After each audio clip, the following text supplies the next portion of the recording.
Let's go. We see the hype outside.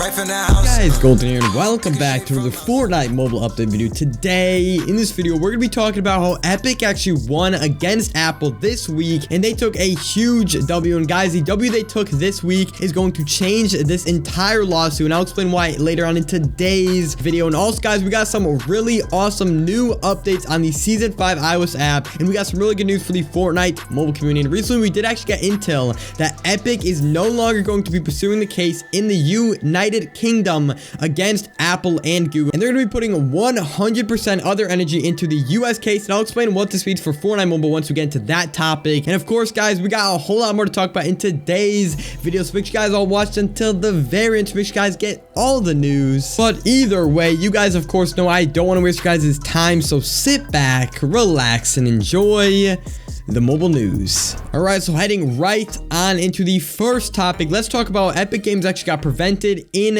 Europe. Now, this news is a little bit older since I haven't made a video in literally like 10 days or so I just want to apologize ahead of time. Sorry, guys, this news is a little bit late if you saw it on my Twitter like a while ago. But basically, last week, this news came out that Epic Games actually got prevented from continuing their case against Apple in the United Kingdom, but they do still plan on pursuing a case against Apple in the UK once the US case is finished. So in the article, basically explaining everything that happened in the situation, it said the judge ruled that Epic Games' case against Apple Inc. was better decided in the United States, but Epic Games is allowed to sue Apple UK Limited, a European arm of the company, and Google. And Epic Games in a statement said that it would be reconsidering pursuing a case against Apple in the UK after the US case is finished, and they actually said we are unwavering in our commitment to stopping Apple and Google's anti-competitive practices and will continue to fight for fairer app distribution globally, reads the statement. So as you can see, Epic kind of took an L here. They did take a massive W, which I'll be talking about a little later in the video, but clearly Epic had hopes that they would continue being able to pursue this case in the United Kingdom,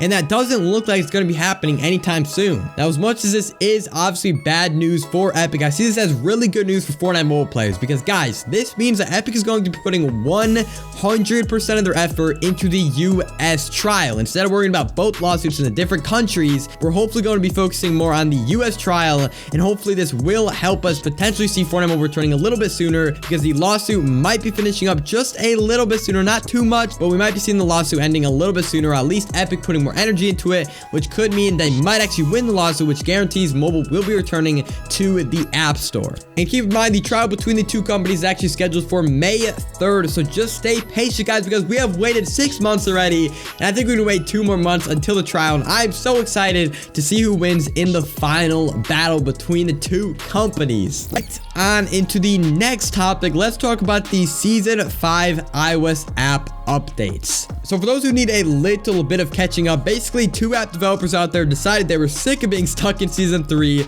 so they developed an app with touch controls for Fortnite mobile on GeForce Now, and a few weeks ago a first beta was released to about 5 people in the entire world, one being myself. So no, it's not yet out to the public, so just keep that in mind, but it wasn't the best on launch anyways, I'm gonna be completely honest, but since then they have made a lot of improvements. And this week they made an insane amount of new updates to the app that I want to share obviously with you guys, and they even let us know when we're gonna be seeing this app fully released to the public, so all you guys will be able to know in today's video. I mean, guys, reading these new updates, it feels like I'm reading the patch notes again to you guys. If you guys remember the OG days where I read the mobile patch notes, drop a like down below, drop a comment. Those were the OG days of Golden, back when I was a little squeaker. I had like, I don't know, 50k subs. We were reading the patch notes every single video. It just felt good, all right? But anyways, before I get a little bit too off topic, the first update they actually made with this was the size slider, which now will change its value with the button the user selected. So this just makes it a little bit easier to change the size of the buttons, because it was a little bit buggy before, like you select a different button but it wouldn't really work out well. Now the next update is the selected buttons will now be bordered, and this is a really good update since it will now let you know in the HUD layout tool which button you have selected, and this will of course make it much easier to use. Another update they actually changed was a super small change, but the HUD layout settings settings will now show the name of the button you have selected.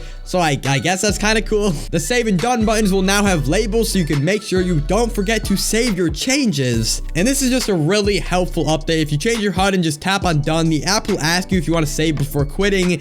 And I just have a feeling it's going to be a huge lifesaver. Now for the final update, they made the animation when switching between the modes in game a lot faster. So that way you're most likely to mistap much less. And now there were some other updates that were super small that I really don't think I need to read out for you guys, but I'll put them on screen if you guys do want to read them out. But the main thing that I think matters is you can now change your materials while in game. So I mean, yeah, that's kind of cool. But I mean, yeah, that's pretty much all the updates we got with this app. But the big thing you guys all are waiting for, when is this app gonna be fully released to the public? Well, according to the developers, we're gonna be seeing this season 5/season 6 iOS app released to the public in a few weeks. I know it's not exactly a specific day, but at least we know we're likely gonna be getting this app this month, and if not next month, at the very early next month. So just stay very patient, guys, because I promise you will be getting this app very soon, even if it's now season 6 by the time you guys get it. So just a little bit longer, guys. Sadly, I don't get to choose when this actually does get released. It's up to the developers completely, so just stay patient. They want to make sure this comes out very nice. I mean, guys, we've literally waited 6 months without our game, so I think we can wait just a little bit longer. But I mean, yeah, let me know if you guys are excited for this app to finally be released to the public. But I just want to quickly let you guys know to not get your hopes up. This app is not the perfect solution by any means. It's simply an option for people who don't have another platform or don't have another option to play the new updates. So just don't expect it to feel just like the real mobile does. It's not at all like that. It's basically like a whole new app. You're gonna have to get used to it and everything. So just keep that in mind. But anyways, heading right on into the next topic. Let's talk about Epic taking a huge W and some good news for Fortnite iOS players. Now, in the last video, I explained how the North Dakota Senate voted out a bill that basically would have stopped Apple and Google from taking money from app developers from app stores in that state. And I also explained how Georgia and Arizona were considering similar bills. And I mean, what do you know, guys? A few weeks later, Arizona decided to pursue a similar bill, which would stop Apple and Google from being able to collect money from in-app purchases and app sales. And it's unclear if this bill would have stopped Apple and Google from taking money from devs outside of Arizona. But the bill actually did really good, and the bill passed the Arizona House Appropriations Committee with a 7-6 vote,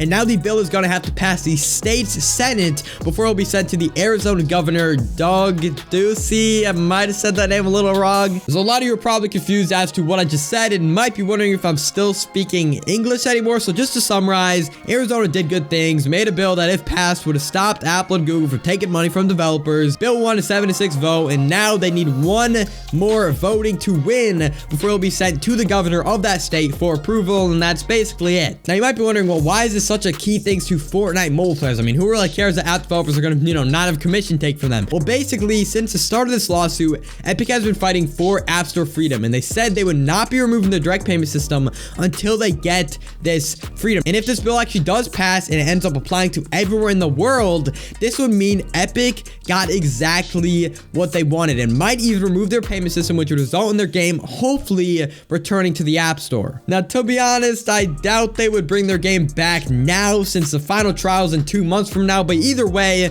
this is a huge win for Epic, and if the bill does end up passing, I'm pretty confident no matter what happens in May, even if they lose, they'll at least recognize they at least somewhat got what they wanted and will hopefully bring the game back to the App Store. So we just have to stay patient and see what ends up happening. But anyways, heading right on into the next topic, let's talk about Fortnite Mobile being banned for 200 days. So yeah, guys, we have not had our game on the App Store for 200 days, and somehow there's still people playing iOS every single day. That's all I really want to say. It's just kind of crazy to me that we've been unable to play the new updates for 200 days straight. And yeah, again, there's still thousands of people playing iOS every single day. I mean, it's just mind-blowing. But anyways, guys, unfortunately, that's all the news we have to talk about in today's video. What? But if you guys did enjoy this video, consider going down below and subscribing with those post notifications on to make sure you guys get all of the Fortnite mobile news. And also, if this video was at all helpful to you guys, and if you want more Fortnite mobile update videos, remember to go down below and drop a like on the video, because guys, I promise that one tap goes a long way. But either way, guys, this has been golden. Do with this information as you will, and I will see you all in the next one. Peace.